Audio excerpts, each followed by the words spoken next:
I hope all of you might have seen recording of the yesterday's lecture. कल जो मैंने आपको recorded lecture send किया था, that was about stomata, that was about transpiration. I hope ये सब लोगों ने देख लिया होगा. क्या आप सब लोगों ने वो lectures देख लिए थे? क्योंकि अगर आपने वो lectures नहीं देखे होंगे तो फिर आज का क्लास आपके लिए जरा सा टफ हो सकता है. All right. तो it is well and good if you all have referred to yesterday's lecture, क्योंकि आज का जो लेक्चर है वो हमारे कल के लेक्चर का एक्सटेंशन होने वाला है. Okay and all right, before starting of fine, तो कल का जो लेक्चर था that was all about transpiration. हमने वहाँ पे बात की थी अबाउट स्ट्रक्चर ऑफ स्टोमेटा, कि जो स्टोमेटा होता है वो कैसा दिखाई देता है और उसके थ्रू ट्रांसपिरेशन कैसे होती है. We had a talk about importance of transpiration for the plants. इसके अलावा कौन से ऐसे फैक्टर्स होते हैं जो कि ट्रांसपिरेशन के प्रोसेस को इन्फ्लुएंस करते हैं. ठीक है, ये सारी बातें हमने कल के लेक्चर में की थी. इसके अलावा हमने देख लिया था कि स्टोमेटल पोर कैसा दिखाई देता है, what are guard cells, what are subsidiary cells. All those were the topics of yesterday's class. ठीक है, इसके अलावा हमने डील किया था कि कितने टाइप के स्टोमेटा पाए जा सकते हैं किसी भी पौधे के अंदर. There we dealt about 3 types of classifications, और मैंने आपको लेक्चर में ही मेंशन किया था कि जो थर्ड क्लासिफिकेशन है that is not more important for you. पहली 2 टाइप आपके लिए इम्पॉर्टेंट है. ठीक है, तो उस पर जरा फोकस रखिएगा. आज का जो लेक्चर है that will be about the mechanism of opening and closing of stomata, क्योंकि आपको भी पता है कि जब ट्रांसपिरेशन की प्रोसेस होगी तो that will B mediated by stomatal pore. ठीक है, तो जब स्टोमेटल पोर के थ्रू ट्रांसपिरेशन होगी तो स्टोमेटा खुलेगा कैसे या बंद कैसे होगा, ट्रांसपिरेशन मीडिएट कैसे करेगा, that is also one of the point of concern. तो हमें ये जानना इम्पोर्टेंट होता है कि how that stomatal pore is going to get opened and how that is going to get closed. तो that will be the process जो आज की क्लास में हम डील करने वाले हैं. देन अगर इसका ओपनिंग एंड क्लोजिंग का मैकेनिज्म हम जान चुके हैं, then we will talk of the factors जो कि इसके ओपनिंग एंड क्लोजिंग को इन्फ्लुएंस करके चलते हैं. Fine. After that we are going to deal of with guttation, bleeding, wilting, जो कि छोटे छोटे से कंसेप्ट्स हैं. आपको ये पढ़ने के बाद ऐसा लगेगा कि हाँ जरा जरा से मॉडिफिकेशंस हैं किसके, ट्रांसपिरेशन के ही.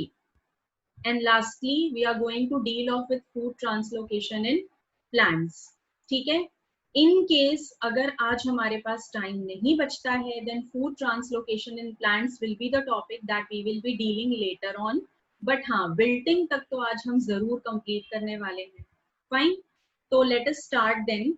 The first thing is mechanism of opening and closing, और इस मैकेनिज्म को एक्सप्लेन करने के लिए डिफरेंट डिफरेंट साइंटिस्ट ने different point of view put up किया था. तो अगर मैं आपको सबसे पहला पॉइंट ऑफ व्यू यहाँ पर बताऊं तो वो है photosynthesis in guard cell hypothesis. ठीक है, बट उससे भी पहले आप ये जान लीजिए कि स्टोमेटा यूजुअली कब ओपन रहता है और कब क्लोज रहता है. ठीक है, तो when we talk of opening of stomata तो it is generally during the day time, या फिर आप बोल सकते हो during the day hours, and it is often found closed during night. ठीक है, कुछ एक्सेप्शंस यहाँ पर होते हैं. Now any one of you can please let me know that what are the exceptions. इसका जो एक्सेप्शन है वो मैंने आपको कल की क्लास में बताया था. In case any one of you remember, अगर आप में से किसी को भी याद है, इन केस नहीं याद है तो मैं आपको रिमाइंड कर देती हूँ. कल हमने जीरोफिटिक या डेजर्ट प्लांट्स की बात की थी, and there I explained you कि वहां पर जो स्टोमेटा होता है उसका ओपनिंग एंड क्लोजिंग का जो टाइम पीरियड है that is reciprocal of this one written in front of you. ठीक है, इसका बिल्कुल ऑपोजिट होता है. और क्या होता है ऑपोजिट, कि जब दिन के समय में आप जीरोफिटिक प्लांट्स के स्टोमेटा पर फोकस करेंगे या उसको ऑब्जर्व करेंगे तो आपको पता चलेगा कि वो क्लोज्ड है, जबकि स्टोमेटा जनरली दिन के समय पर ओपन होता है. ठीक है, रात में जब आप जीरोफिटिक प्लांट्स के स्टोमेटा को ऑब्जर्व करेंगे तो वो आपको ओपन दिखाई देगा, जबकि जनरली रात में स्टोमेटा जो होता है वो क्लोज होता है. ठीक है, now the question arises that why xerophytic plants do so. उनको ये करने का एक रीजन है. रीजन ये होता है कि since they are living in very dry conditions, जहां पर जो ह्यूमिडिटी है वो काफी कम होती है, ट्रांसपिरेशन का रेट बढ़ जाता है, लॉस ऑफ वाटर ज्यादा हो सकता है because of the high temperature. तो in order to cope up with loss of water, वो लॉस ऑफ वाटर अफोर्ड नहीं कर सकते क्योंकि ऑलरेडी वो ड्राई कंडीशन में है, पानी उनको कम मिलता है. तो अगर ट्रांसपिरेशन से वाटर लॉस हो गया तो उनको इससे काफी नुकसान हो सकता है. इस नुकसान को रोकने के लिए वो क्या करते हैं, वो जो वाटर लॉस है उसको स्टॉप कर देते हैं और दिन में अपने स्टोमेटा को बंद कर देते हैं. ठीक है. और रात में जब टेम्परेचर डाउन होता है, एटमॉस्फेरिक ह्यूमिडिटी में जरा सी बढ़ोतरी हो जाती है, तब वो क्या करना स्टार्ट करते हैं, स्टोमेटा को ओपन करना स्टार्ट करते हैं. ठीक है. इसका एक application you are also going to learn in the chapter of photosynthesis, तब भी आप ये सीखेंगे. All right.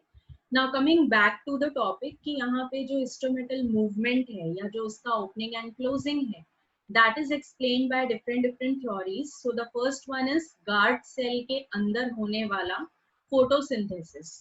ठीक है. कल की क्लास में जब स्ट्रक्चर ऑफ स्टोमेटा की बात की गई थी तो there I told you that guard cells contain chloroplast, and because of the presence of chloroplast guard cells are photosynthetic in nature. ठीक है. तो उसके फोटोसिंथेटिक नेचर से स्टोमेटा के ओपन या क्लोज होने में क्या इफेक्ट होता है वो देखते हैं. फर्स्ट ऑफ ऑल ये जो थ्योरी थी it was proposed by Schwendener and von Mohl. ये दो साइंटिस्ट थे जिन्होंने ये दिया था. अब इनका ओपिनियन क्या था, इनका ओपिनियन था कि गार्ड सेल्स के अंदर क्लोरोप्लास्ट प्रेजेंट है which is responsible for performing photosynthesis during the daytime. ठीक है.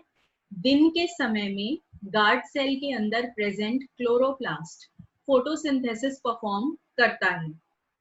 अब जब ये गार्ड सेल फोटोसिंथेसिस परफॉर्म करेगा तो आप सबको पता है that what is the product of photosynthesis, that is none other than glucose. Glucose जो होता है दैट इज अ कार्बोहाइड्रेट जिसको आप कॉमन लैंग्वेज में शुगर कहते हो. ठीक है. तो यहाँ पर शुगर के मॉलिक्यूल्स प्रोड्यूस होंगे गार्ड सेल्स के अंदर when it is going to perform photosynthesis. जैसे ही गार्ड सेल के अंदर शुगर मॉलिक्यूल्स की कंसंट्रेशन बढ़ेगी तो ऑब्वियस सी बात है कि बाहर के जो सेल्स हैं, मतलब कि सब्सिडरी सेल्स, वो क्या करेंगे, या दूसरे एपिडर्मल सेल, वो अपना जो वाटर है वो शुगर मॉलिक्यूल की तरफ भेजेंगे. यस और नो?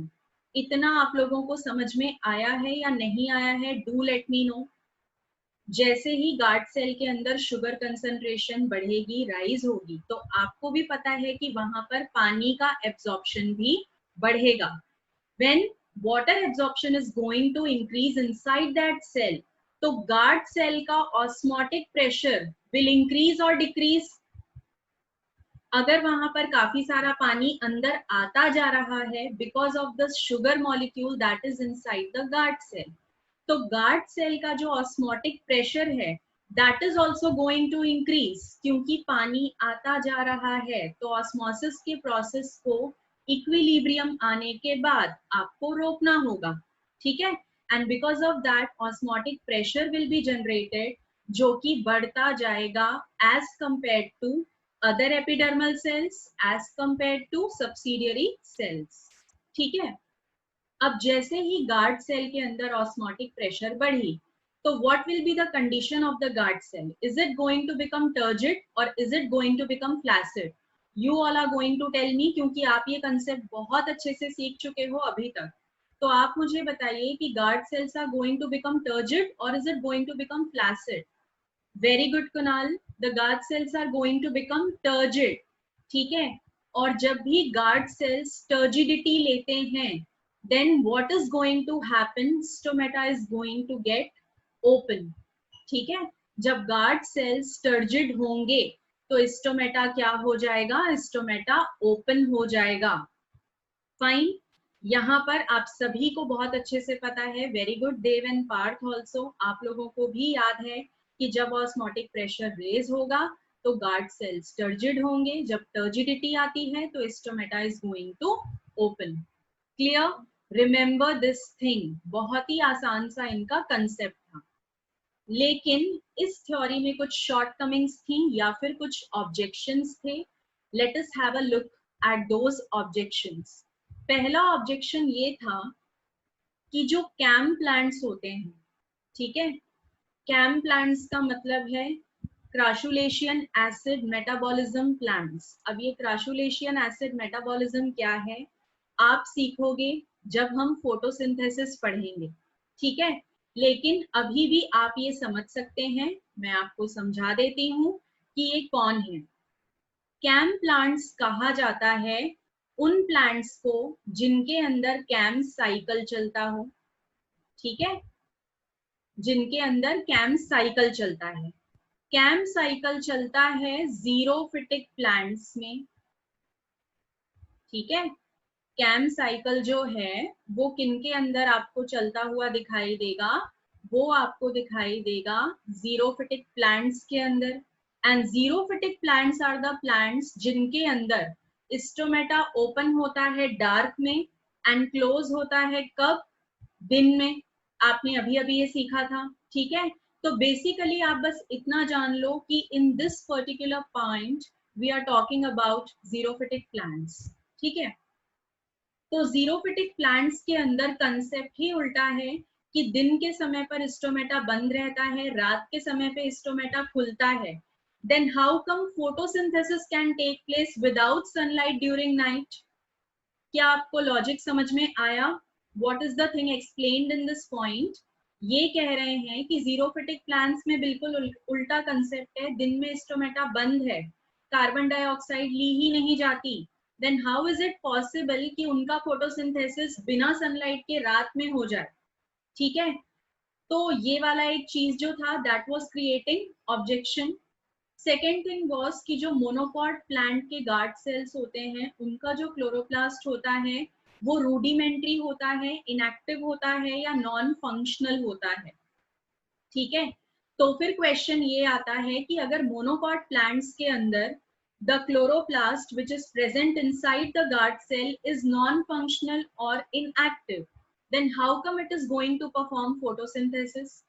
अगर फोटोसिंथेसिस नहीं होगा तो फिर ये शुगर वाला जो कंसेप्ट है जिसकी वजह से पानी अंदर आ रहा है, सेल को टर्जिड बना रहा है, ये सब का तो सवाल ही नहीं उठता, ठीक है. तो this was the first theory और उसके शॉर्ट कमिंग्स. क्या आप सब लोगों को इस थ्योरी के शॉर्ट कमिंग्स क्लियर हुए हैं कि इस थ्योरी में क्या क्या ड्रॉबैक्स थे? Do you all get it? बहुत ही इजी है समझना, फाइन. तो next theory is starch sugar interconversion. When we talk of starch and sugar interconversion, तो पहले तो मुझे ये बताइए what is the difference between starch and sugar? What is the difference between starch and sugar?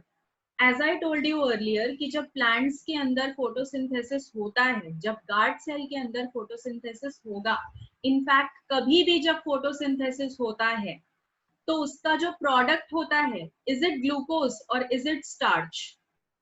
बताइए, photosynthesis का product is it glucose और is it starch?